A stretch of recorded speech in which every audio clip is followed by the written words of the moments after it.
Bro, kalau kita ngobrolin Bandung Barat, orang biasanya mikirnya dua, sayur sama wisata, Lembang dingin, kebun hijau, pemandangan cakep. Tapi jarang yang mau jujur ngobrol. Kenapa daerah yang subur sayur? Kok juga langganan longsor? Nah ini yang menarik. Bandung Barat itu salah satu dapur sayur Jawa Barat. Ribuan hektar lahan dipakai buat nanam cabai, kol, tomat, sawi, selada. Setiap bulan, uang miliaran rupiah muter dari sayuran. Ini bukan usaha kecil-kecilan. Ini ekonomi hidup. Orang makan dari situ. Tapi masalahnya bro, cara kita memperlakukan tanahnya. Sering nggak sebanding sama duit yang kita ambil.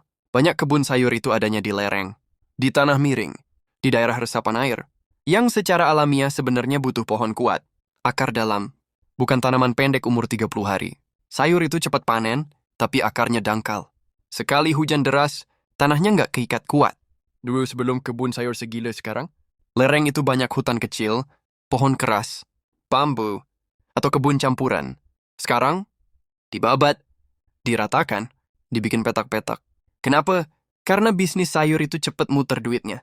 Dalam 1 hektar, petani bisa panen beberapa kali setahun. Uangnya cair. Bisa buat hidup. Masalahnya, alam nggak kenal istilah cash flow. Alam cuma kenal satu hukum. Kalau akar nggak kuat, air turun deras, ya tanah jalan sendiri. Longsor itu bukan kejutan. Itu akumulasi. Setiap kali hujan besar, tanah yang capek itu bilang, gue udah nggak sanggup. Dan yang kena siapa? Kadang petani sendiri, kadang rumah warga bawah, kadang jalan amblas. Lucunya gini bro, ketika longsor kejadian, kita nyebutnya bencana alam. Padahal sebagian itu bencana tata kelola. Bukan berarti petani salah sepenuhnya. Enggak, petani itu sering nggak punya pilihan. Harga pupuk naik, harga sayur fluktuatif, lahan makin sempit. Kalau nggak ditanamin sayur, mau makan apa? Yang jarang disentuh itu justru sistem di atasnya. Siapa yang mengatur zonasi? Siapa yang ngebolehin lereng curam dibuka terus? Siapa yang tutup mata selama duit ngalir? Bisnis sayur di Bandung Barat itu nilainya miliaran per bulan. Tapi biaya lingkungannya siapa yang bayar? Warga yang kebanjiran. Petani yang tanahnya runtuh. Negara yang turun dana bencana. Ini kayak ngopi di warung, bro. Lu minum kopinya, tapi gelasnya dipecahin ke meja orang lain. Dan ini yang bikin obrolan soal sayur nggak bisa dilepas dari longsor. Karena selama orientasinya cuma panen cepat, tanpa mikirin kontur tanah, tanpa terasering bener, tanpa ada tanaman penyangga, longsor itu tinggal nunggu giliran. Yang bikin ironis, Bandung Barat itu strategis banget. Dekat pasar, dekat kota, potensi besar.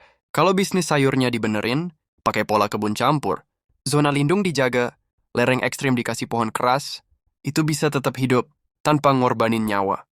Tapi ini butuh keberanian buat bilang, yang ini nggak boleh ditanamin sayur. Yang ini harus dikembalikan ke fungsi alam. Dan keberanian kayak gitu, biasanya nggak populer karena nyentuh perut banyak orang. Padahal jujur aja bro, tanah longsor itu nggak peduli izin, nggak peduli bisnis, nggak peduli omzet. Begitu hujan turun dan tanah udah lelah, semua sama.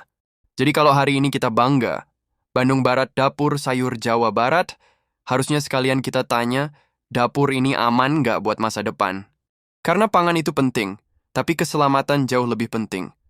Dan kalau nggak dibenerin dari sekarang, tiap musim hujan, kita bakal terus pura-pura kaget sambil bilang, ini cobaan alam. Padahal alam cuma lagi nagih apa yang udah lama kita utang.